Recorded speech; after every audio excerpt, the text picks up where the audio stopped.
आप जब प्रोग्रामिंग करने लगते हैं और कोड में एरर आ जाता है तो आप कैसा फील करते हैं? बिल्कुल इस लड़की की तरह जो कोडिंग कर रही है और उसके प्रोग्राम में बहुत सारा एरर आ गया है। अब उसको समझ में नहीं आ रहा है कि इसको हम सही करें तो कहां से करें।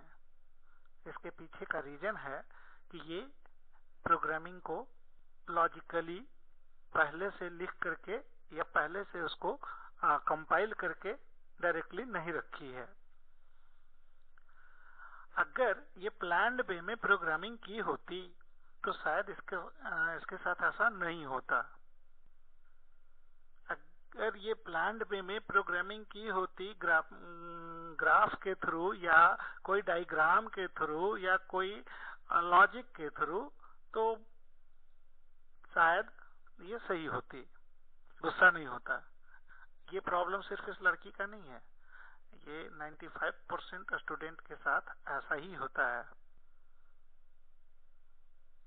तो अगर हम प्रोग्राम लिखने से पहले कुछ डायग्राम बना लें, उसके बाद अगर हम प्रोग्रामिंग करें तो हमारा चेहरा शायद इस तरह से होगा। ये है क्या? ये एक फ्लो डायग्राम है, दो नंबर को जोड़ने का। देखने से ही लग रहा है कि यहाँ पे लिया गया है input 2 number A B, C is equal to A plus B और प्रिंट सी को कर दिया गया है। प्रोग्राम को स्टार्ट किया गया है, प्रोग्राम को एंड कर दिया गया है।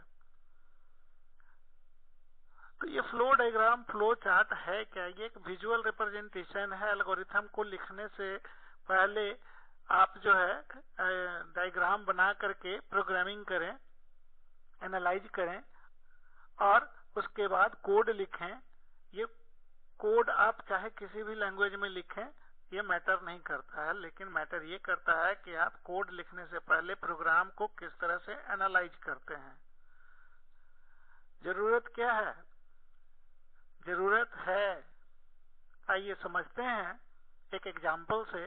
कि मान लीजिए कि आप जो है इंडियन हैं और चाइना के किसी गांव में चले जाते हैं।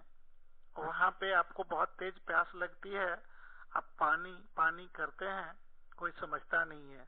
आप एक घर के पास जाते हैं, बूढ़ी अम्मा मिलती है, बूढ़ी अम्मा को भी आप बोलते हैं अम्मा पानी दे दो, अम्मा को कुछ समझ में नहीं आता है।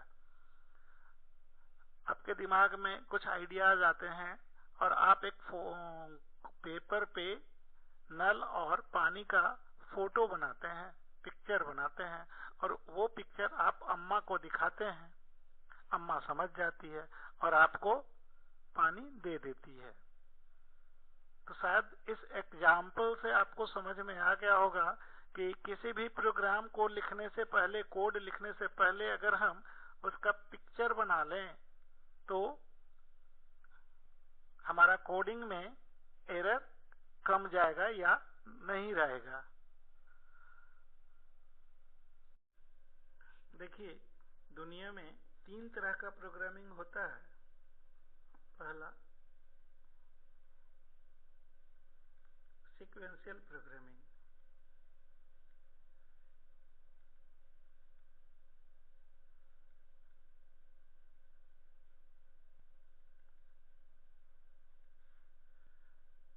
और दूसरा कंडीशनल प्रोग्रामिंग।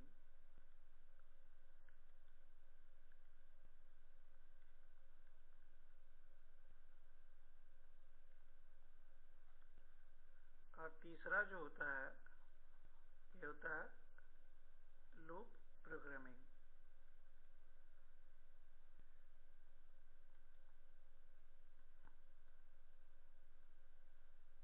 लूप प्रोग्रामिंग, ये 3 ही तरह का प्रोग्रामिंग पूरे दुनिया में अवेलेबल है। हाँ, जब आप प्रोग्रामिंग कर रहे होते हैं तो इस बात का ध्यान दीजिएगा कि कोई भी प्रोग्राम पहले स्टार्ट होगा, उसके बाद प्रोग्राम होगा और उसके बाद इसका तीसरा स्टेप्स है एंड होना। ठीक है, अगर आप ये करते हैं तो आपका प्रोग्रामिंग सही है। बिना बिना स्टार्ट के और बिना एंड के दुनिया में कोई प्रोग्राम नहीं होगा। इसका एक और एग्जांपल आप देख लीजिए, आप अपने ऊपर लीजिए कि आपका अगर बर्थ नहीं होगा, आपका जन्म नहीं होगा, तो आपका लाइफ नहीं होगा, और लाइफ नहीं होगा तो एंड आपका नहीं होगा, यानी कि डेथ नहीं होगा। तो आपका स्टार्टिंग होना जरूरी है, आपका लाइफ होना जरूरी है, और आपका एंड होना जरूरी है। बिना एंड के अगर आप प्रोग्राम बनाते हैं तो वो प्रोग्राम नहीं वायरस बनेगा। ना मरने वाला देवता या ना मरने वाला दानव, ऐसा कभी हुआ नहीं है। हर एक का अंत हुआ है, चाहे वो रावण हो या फिर कोई और हो। ठीक है, अब हम बात करते हैं सीक्वेंशियल प्रोग्रामिंग। एक एक करके स्टार्ट करते हैं और एक एक करके चलते हैं, बड़े आसान तरीके से हम लोग सीख जाएंगे। सीक्वेंशियल प्रोग्रामिंग में हमारा जो स्टेप्स होगा, वो पहला स्टेप 1, स्टेप 2, स्टेप 3, स्टेप 4 और लास्ट में एंड। मान लिया जाए कि 4 स्टेप में आपका प्रोग्राम है, तो ये एक एक स्टेप सीक्वेंस में लॉजिकली होगा। जैसे अगर हम आपसे कहें कि भाई 2 नंबर को जोड़ दो, तो 2 नंबर को जोड़ने के लिए क्या स्टेप्स हो सकता है? To add 2 number. पहला स्टेप ये होगा कि स्टार्ट करेंगे, है ना। दूसरा स्टेप ये होगा कि आप नंबर मांगेंगे। तो यहाँ पे जब आप नंबर मांग रहे हैं तो आप इनपुट 2 नंबर कर रहे हैं। ठीक है, हमने बताया 10 और दूसरा नंबर 15, तो आप अपने दिमाग में स्टोर कर रहे हैं 10 और 15 को। कंप्यूटर के पास दिमाग नहीं होता है, तो इसको एक वेरिएबल में स्टोर करवा देते हैं कि ए में तुम चले जाओ 10 और बी में चले जाओ 15। ठीक है, अब प्रोसेस स्टेप 3 जो होगा वो प्रोसेस होगा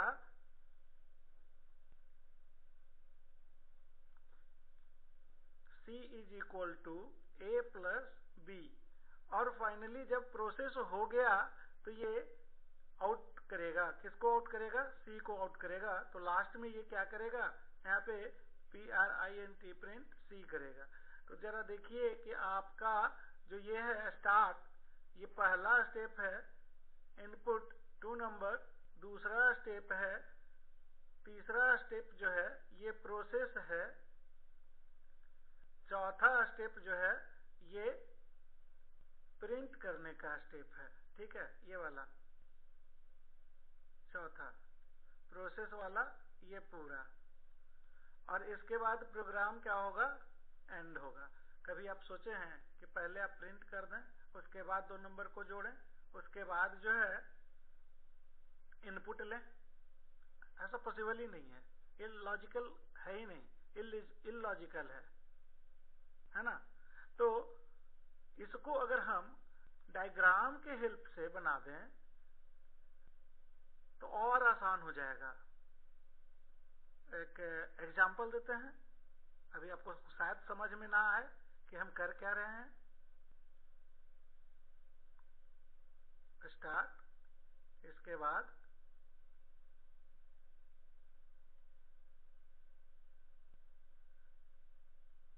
इनपुट A B, इसके बाद प्रोसेस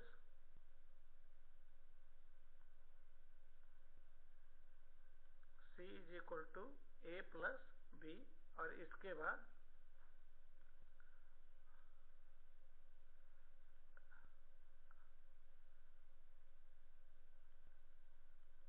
प्रिंट C और प्रोग्राम लास्ट में एंड।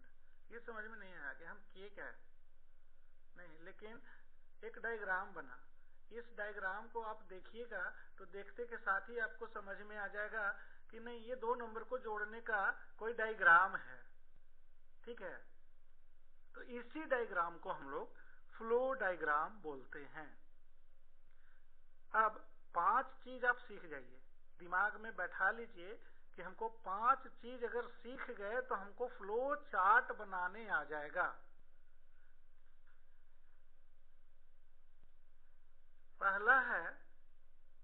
पहला शेप जो है ये है।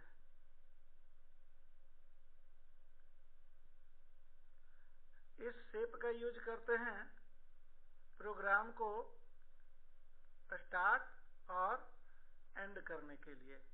एलिप्स है, ठीक है, एलिप्स है, इसका यूज हम लोग प्रोग्राम को स्टार्ट और एंड करने के लिए करते हैं। दूसरा शेप जो है ये है आपका पैरेललोग्राम।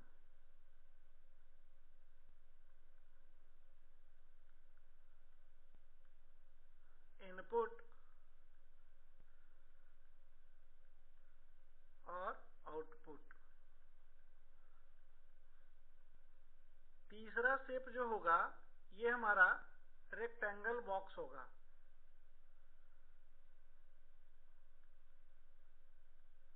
ये आपका प्रोसेस बॉक्स है, प्रोसेस बॉक्स। चौथा सिंबल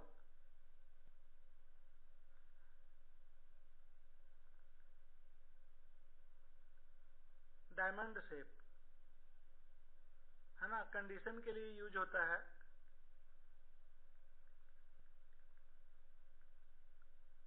कंडीशन, इसको हम लोग डायमंड शेप भी बोलते हैं।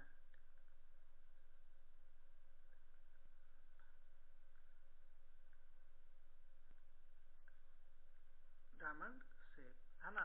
ये 4 डायग्राम यहाँ पे है। इसके अलावा 2 डायग्राम आप और सीखिए। एक सर्कल होता है, क्या होता है? सर्कल। इसका यूज हम लोग कनेक्टर के लिए करते हैं। और छठा जो हुआ ये आपका डायरेक्शन के लिए एरो की होता है। ये 6 सिंबल अगर आप समझ जाते हैं, दिमाग में बैठ जाता है कि हमको फ्लो डायग्राम बनाना है और हमको ये 6 सिंबल से ही बनेगा, तो आप फ्लो चार्ट सीख जाएंगे। अब हम बात करते हैं सीक्वेंशियल प्रोग्रामिंग में।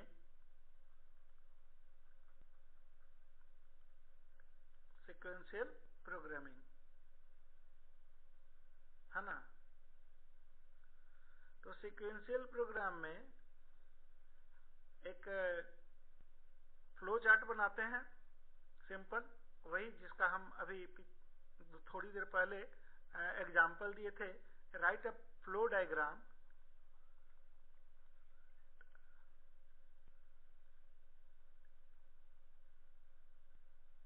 To compute. कंप्यूटर क्या करता है? कंप्यूट करता है। Compute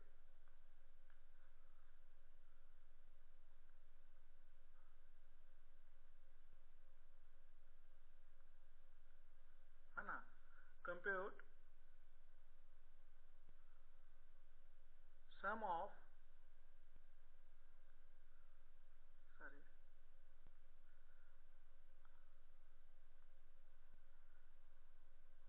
sum of 2 number. ठीक है, ये हमारा क्वेश्चन है और इसको हम फ्लो डायग्राम से बनाते हैं।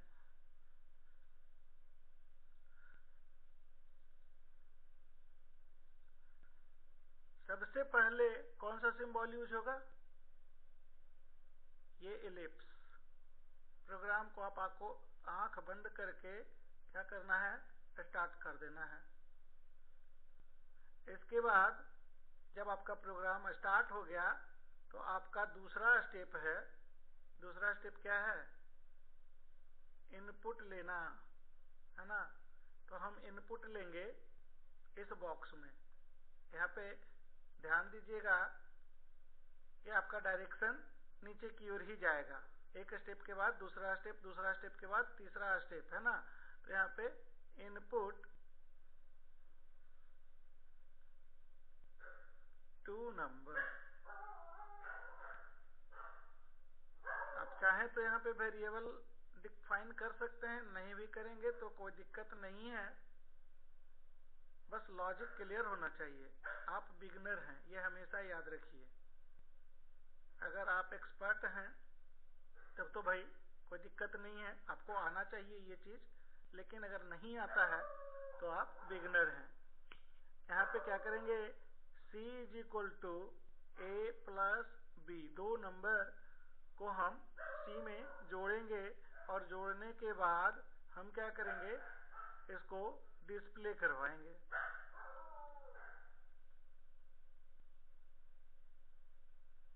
प्रिंट C और प्रोग्राम हमारा हो जाएगा एंड।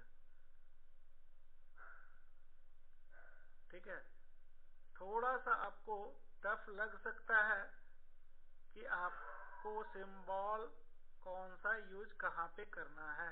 तो देखिए, एलिप्स स्टार्ट करने के लिए प्रोग्राम को हम स्टार्ट किए, इनपुट दो नंबर लिए, A, B यहाँ पे कर ही देते हैं, AB में दो नंबर लेते हैं और C में AB को जोड़ देते हैं।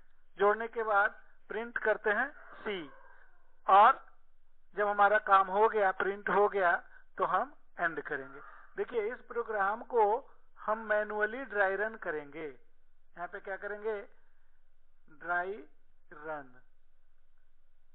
देखिए, स्टार्ट किए, स्टार्ट करने के बाद इनपुट टू नंबर है A और B में। मान लीजिए कि A इज इक्वल टू 5 और B इज इक्वल टू 7 है। C is equal to, next step में A plus B is equal to 5 plus 7। A का वैल्यू 5, B का वैल्यू 7, कीबोर्ड से इनपुट लिए हैं A और B का वैल्यू। ठीक है, अब प्रिंट करवाएंगे C, तो यहाँ पे C का वैल्यू क्या होगा, 12 होना चाहिए। तो ये प्रिंट कर देगा, क्या करेगा, 12, प्रिंट 12 होगा। और इस तरह से हम देखते हैं कि हमारा प्रोग्राम जो है ये काम कर रहा है, वर्क कर रहा है।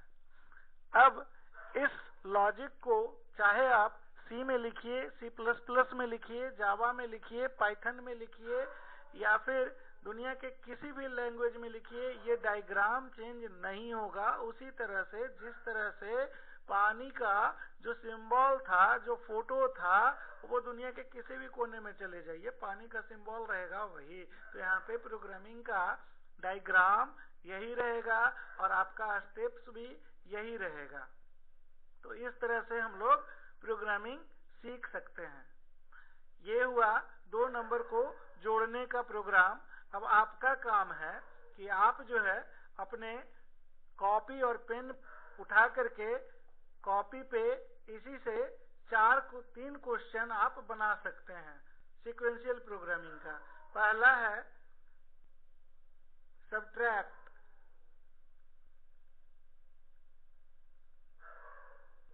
टू नंबर, दो नंबर में घटाना है कि। उसके बाद दूसरा है कि आप मल्टीप्लाई 2 नंबर कर सकते हैं।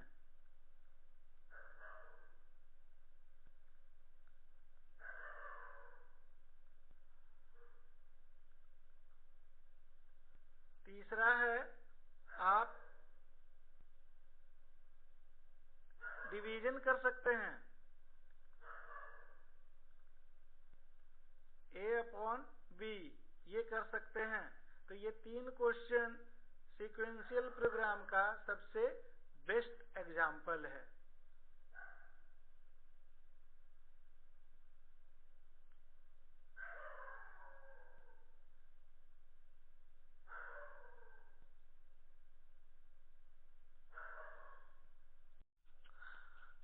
आप जब प्रोग्रामिंग करने लगते हैं और कोड में एरर आ जाता है तो आप कैसा फील करते हैं? बिल्कुल इस लड़की की तरह जो कोडिंग कर रही है और उसके प्रोग्राम में बहुत सारा एरर आ गया है। अब उसको समझ में नहीं आ रहा है कि इसको हम सही करें तो कहां से करें। इसके पीछे का रीजन है कि ये प्रोग्रामिंग को लॉजिकली पहले से लिख करके या पहले से उसको कंपाइल करके डायरेक्टली नहीं रखी है। अगर ये प्लान्ड वे में प्रोग्रामिंग की होती तो शायद इसके साथ ऐसा नहीं होता। अगर ये प्लान्ड वे में प्रोग्रामिंग की होती ग्राफ के थ्रू या कोई डायग्राम के थ्रू या कोई लॉजिक के थ्रू, तो शायद ये सही होती, गुस्सा नहीं होता। ये प्रॉब्लम सिर्फ इस लड़की का नहीं है, ये 95% स्टूडेंट के साथ ऐसा ही होता है। तो अगर हम प्रोग्राम लिखने से पहले कुछ डायग्राम बना लें, उसके बाद अगर हम प्रोग्रामिंग करें तो हमारा चेहरा शायद इस तरह से होगा। ये है क्या? ये एक फ्लो डायग्राम है, दो नंबर को जोड़ने का। देखने से ही लग रहा है कि यहाँ पे लिया गया है input two number A B, C is equal to A plus B और प्रिंट सी को कर दिया गया है। प्रोग्राम को स्टार्ट किया गया है, प्रोग्राम को एंड कर दिया गया है। तो ये फ्लो डायग्राम, फ्लो चार्ट है क्या? ये एक विजुअल रिप्रेजेंटेशन है। एल्गोरिथम को लिखने से पहले आप जो है डायग्राम बना करके प्रोग्रामिंग करें, एनालाइज करें और उसके बाद कोड लिखें। ये कोड आप चाहे किसी भी लैंग्वेज में लिखें, ये मैटर नहीं करता है, लेकिन मैटर ये करता है कि आप कोड लिखने से पहले प्रोग्राम को किस तरह से एनालाइज करते हैं। जरूरत क्या है? जरूरत है, आइए समझते हैं एक एग्जाम्पल से। कि मान लीजिए कि आप जो है इंडियन हैं और चाइना के किसी गांव में चले जाते हैं। वहां पे आपको बहुत तेज प्यास लगती है, आप पानी पानी करते हैं, कोई समझता नहीं है। आप एक घर के पास जाते हैं, बूढ़ी अम्मा मिलती है, बूढ़ी अम्मा को भी आप बोलते हैं अम्मा पानी दे दो, अम्मा को कुछ समझ में नहीं आता है। आपके दिमाग में कुछ आइडियाज आते हैं और आप एक पेपर पे नल और पानी का फोटो बनाते हैं, पिक्चर बनाते हैं और वो पिक्चर आप अम्मा को दिखाते हैं। अम्मा समझ जाती है और आपको पानी दे देती है। तो शायद इस एग्जाम्पल से आपको समझ में आ गया होगा कि किसी भी प्रोग्राम को लिखने से पहले, कोड लिखने से पहले अगर हम उसका पिक्चर बना लें तो हमारा कोडिंग में एरर कम जाएगा या नहीं रहेगा।